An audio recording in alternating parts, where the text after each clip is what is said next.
y'all know that last year they were associating Iowa and Caitlin Clark to MAGA? Like they were getting the same. Like this was the like y'all don't remember when I think it was when Atlanta was going up against the Patriots in the Super Bowl, and they were damn near. I think Sweeney, for you, it's like you expecting everybody to react the same way, everyone's not the same type of athlete. Like I already said, Caitlin is a very stoic young woman. Like she's very not very emotional. She's very serious. She's a powerhouse. Like that is her personality. It's so fair. The way she dealt with it, she might have a type of maturity about her and a way of looking at life that Angel Reese, like Trev was saying, that she may not be there yet. I don't have to take every single person and compare them and say, oh well, they talked about Caitlin and Caitlin didn't do that. That's like comparing black men. Well, this black man don't accept this, so why you don't accept it? Or this black man don't do that, so why you don't do it? Casey, all of us are different. Casey, that wasn't the reason why I brought that up. I brought that up because we're trying to make it as if she's the only person that experiences these type of things, when in reality, no one said that she's the only one. No one said that, Sweeney. So but we're looking at him as if he's doing her wrong by calling her out and saying, hey, look, play ball.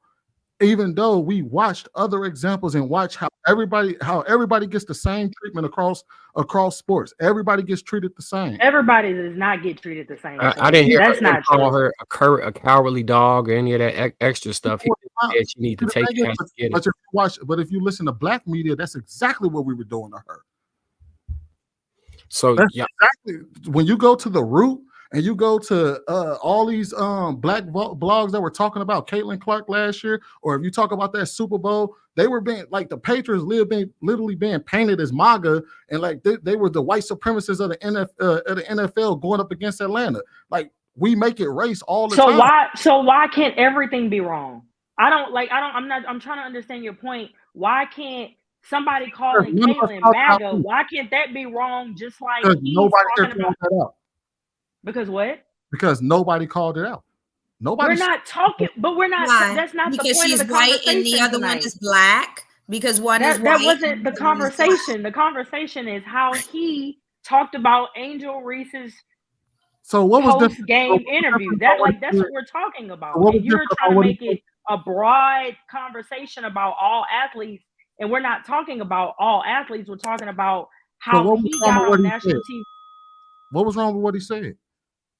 Besides, he said the exact same thing he said to Caitlin Clark last year, and all the fans that were upset about that video I just posted is a literal parallel of what he said this year to Angel Reese and what he said about Caitlin Clark last year, and how people were criticizing Caitlin Clark and saying it's about basketball. It wasn't. No, it wasn't. JR, can you play those videos back to back? Can you play those videos back to back? That was not the same to me. He said that she's not classless. Basically calling the dogs off of Angel Reese, saying that she was not wrong in responding to Caitlin, saying if you pick up the phone and you want to talk that mess, you can't hang up when it come back to you. He did not call Caitlin all kind of names, like he just called Angel Reese. He didn't say, oh, you a grown woman, so act like a grown woman. You talk like a grown. He went 20 times harder on Angel Reese than he did on Caitlin. He was more taking up for Caitlin.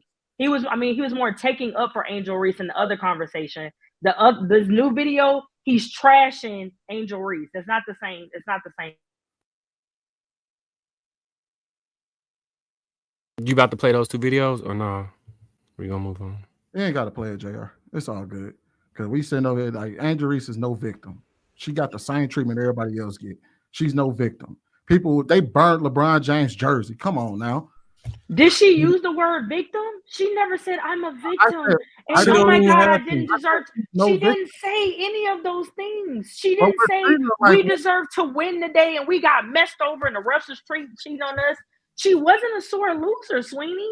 She played a good game and they lost. I said she wasn't a sore loser. She did not say that she got cheated out of a game. She's very sore. She didn't say that she got cheated out of a game. She's a sore loser. And to keep it loser shit. And to keep it 100. Whatever y'all say. And to keep it 100, Mark is right. Marcus Wright was correct the first time. He was absolutely correct when he said, when someone gives death threats to your daughter, you'd expect her to go to her father and have him guide you through. And this is a prime example of why it's important for women to be covered under male leadership and male protection. Because she poured out her baggage to the fans instead of her father, instead of her husband.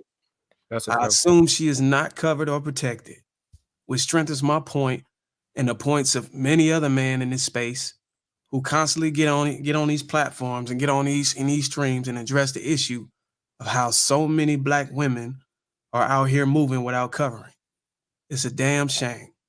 And I think that's maybe the most important ingredients in this problem. But nobody want to talk about that. I got a question. How do you equate that with she doesn't have guidance from a father? How do you get from somebody expressing their personal opinion about something that bothers them to the public, which the public keeps speaking on publicly, and she's not supposed to defend herself or say anything in retrospect to how she's feeling? How do you then equate that to she doesn't have protection from a man or her father? Okay, well, let me ask you, when you have an issue, who do you go to? You go to your father and your husband. Hold on, first of all, are you married? Yes. Okay, so when you got an issue that you need help getting through, pushing through, you go to your husband, right? I'll ask my husband if he knows. But how do you know he knows unless you go? And how do you know if he knows unless you go to him? I asked him first. If he don't know, then who I ask so you go address you go take it up with your husband. And when you weren't married, who did you go to then? You went to your father, right? Granted, if your father was in the household, but if he wasn't, then that's a whole nother conversation that adds to the point. My mom and dad are still married. They've been married for 40 years. Excuse me. My mom and dad been married for 40 years. Okay, so whenever you had a problem and you weren't married, you went to your father, right? Yeah, sometimes, not all the time. So when Marcus Wright led off with his statement about the daughter getting death threats or negative comments, they come to the dad about the problem. We know good and damn well a father and a husband is going to be more emotionally concerned and sensitive to her issues than the fans. Mm-hmm. And that also stresses a point why it's important for a woman to be under male covering. Because if you cover without a shadow of doubt, you're going to take it on the chin until you get home with daddy, until you get home with hubby. And then everything going to be good. Because that's what we do as men. We take care of our women. We take care of the women we love and the women we cover, which is why it's important for a woman to be under a man's cover. And if you ain't under a man's cover, how can you be protected? Society is going to look at you as target practice. And we know women are extremely sensitive. What exactly was her dad going to do, though? I could give you an example of what I would have done in that case.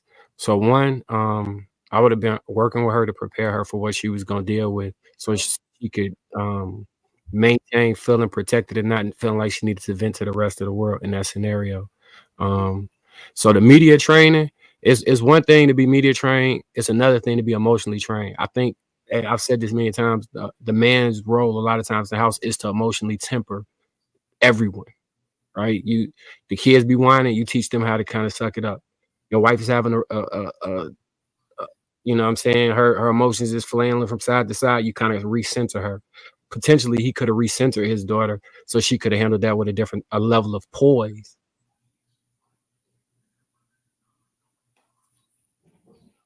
No, that's why I agreed with Trev's point, saying that she's going to learn from the interview and the backlash that she received on how she could have not gone so deep into crying and doing what she did and going into detail about it. But at the end of the day, for me, I don't have a problem with her bringing it up, but she will gain some maturity like a Caitlyn or, another athlete that's going to be separate the line a little bit. But I just don't think the criticism from Emmanuel was warranted.